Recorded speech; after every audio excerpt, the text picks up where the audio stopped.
This is Keep the Faith Ministry News. I'm Hal Mayer. Many of Victoria, Australia's schools are awash in ice, a devastating illegal drug also known as crystal methamphetamine. Principals are desperate and need help, while some teachers work in pairs for safety. Here are some examples of what has happened in recent times in Victoria schools.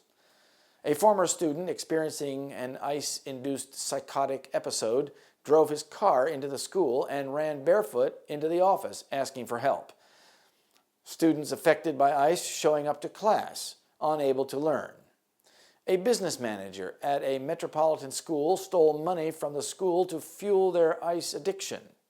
One school hired a motel for a 12-year-old student whose mother was an ice addict. The student wanted a decent sleep during their VCE exams, but their mother did not sleep for weeks on end, keeping her awake.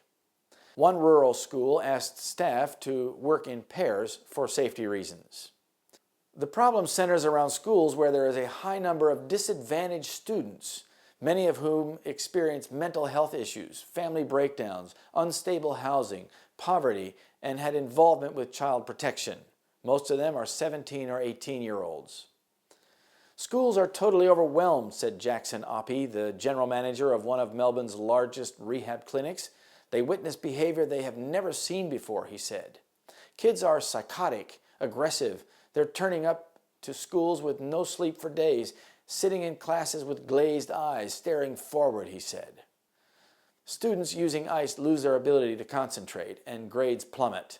Parents fear to report their children's use of ice for fear that they will end up in the justice system, while schools are trying to balance competing obligations to the student and to protect the wider school community. Even parents are often ice users. Sometimes they show up at remote rural schools and frighten teachers. Solving the ice problem is difficult. It is so gripping that those caught up in it desperately try to get another ice hit and will steal money or valuables or commit violence to get it.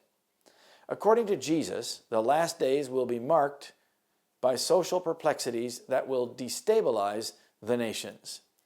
And there shall be signs in the sun and in the moon and in the stars. And upon the earth, distress of nations with perplexity, the sea and the waves roaring. Luke 21:25. This is Keep the Faith Ministry News. Thank you for watching.